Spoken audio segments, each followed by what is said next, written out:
welcome to the 1980s. Yes, Vintage Biscuit. Welcome back to the show. Vintage Biscuit, the show where we celebrate the fame and follies of nostalgic pop culture. Welcome back to the show, everybody. Thanks for tuning in. And Brian, what do we got on deck for us today? We got a lot of great 1980s commercials to take a look at from various things that I'm sure you will enjoy. Let's get to it. Let's do it. Turn it on, leave it on. America, see the music you want to see. I want my MTV. One of my favorite decks of all time. All right. I want my Yeah. MTV. I want All these iconic people. 24 hours a day on cable TV. I want my MTV. Yeah, too much is never enough.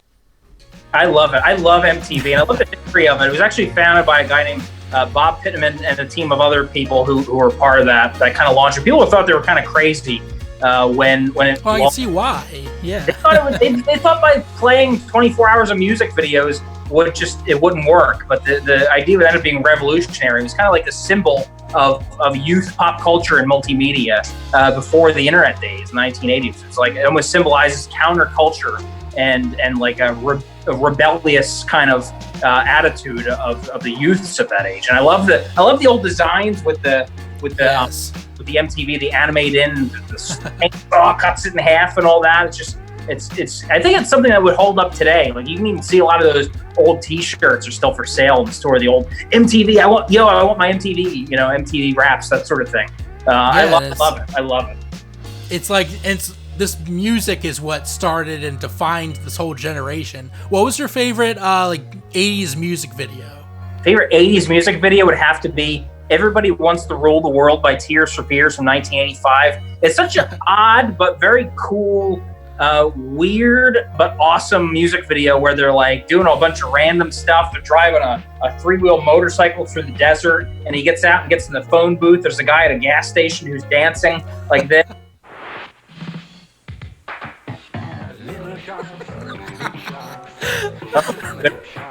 Look at all that.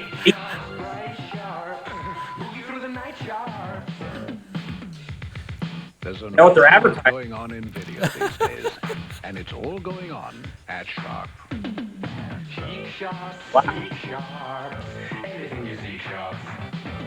Sharp Video.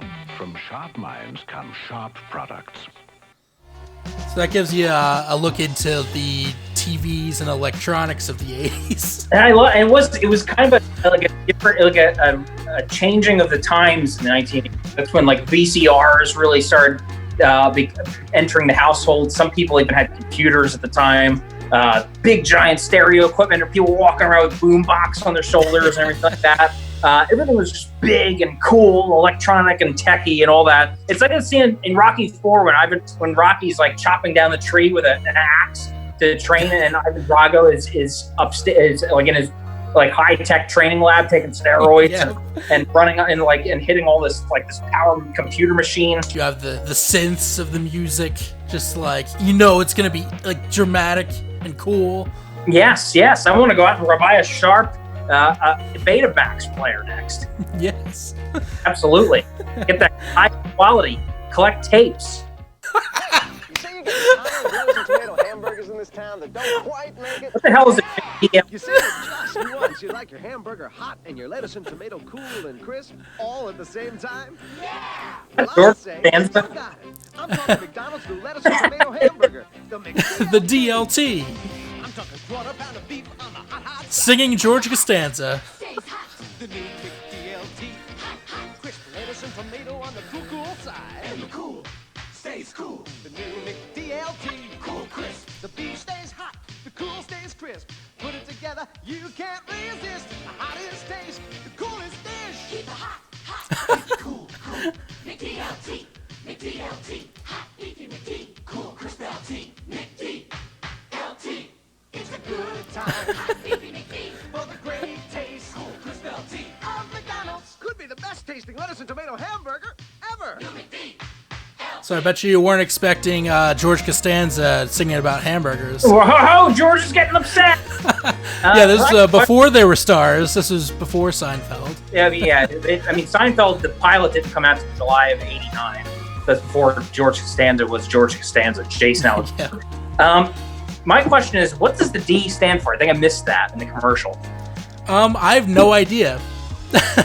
All I know is that there's styrofoam and the lettuce tomatoes stay on one side and the hamburger stays on the other. So. Oh, you know what? I think it's the Mickey D like LT, but I don't get it. Like it's the McDonald's lettuce and tomato. But what's the difference between a regular hamburger at McDonald's and the McDLT? Because you get the lettuce tomato on it. It gets all soggy when it's against the warm hamburger. It was so to keep that side cool. But no, it's not. Why did you just get like a pack of lettuce and tomato? Exactly. This is like. You're reaching for the finish line. It's young Keanu Reeves. You're really gonna want it. I want it. Keanu Reeves, who is that?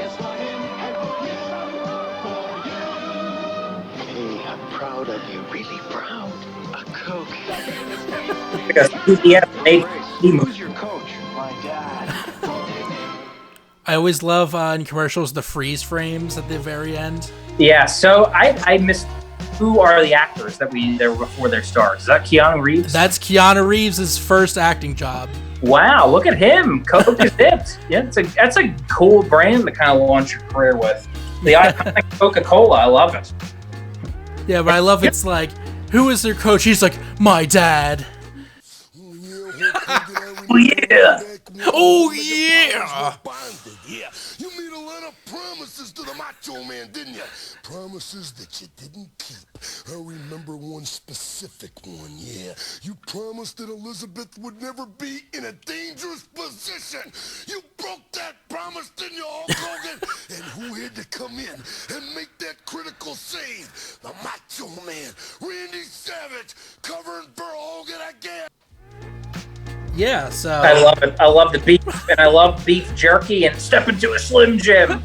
The Mega Powers Explode of the late 80s. Iconic at the I time. didn't realize how much he looks like he really had to use the bathroom. Oh, he may have been a little constipated. Yes, get a little X-lax. Maybe he wouldn't be so aggravated with Hulk Hogan in that video. Remember how great 1980s wrestling was? Oh, yeah, it was iconic. It's like you couldn't back then when with all those guys like the Ultimate Warrior and Hulk Hogan, Randy Savage's guys who looked like they were like chiseled out of stone. Those guys, the over the top characters and colors and all that. Yeah, they were like living superheroes. What would be your 1980s wrestling name? Oh, let's see. That's a good question. What would yours be while I think of this? Well, I would be like the cameraman, and I'd come out with one of those big 1980s cameras, like Souped Up Skip or something like that. Like a big Souped Up Skip, and I got like my sleeves just burst off, and my biceps around the ear, and my head. All I do is I in my promo before I go out, I just chug like 2 giant gallons of coffee, and I'm just shaking. I can't stop once I get going, and I get out there, my head blows off. I'm Souped Up Skip. Look out! I'm coming at you. I'm coming to get you.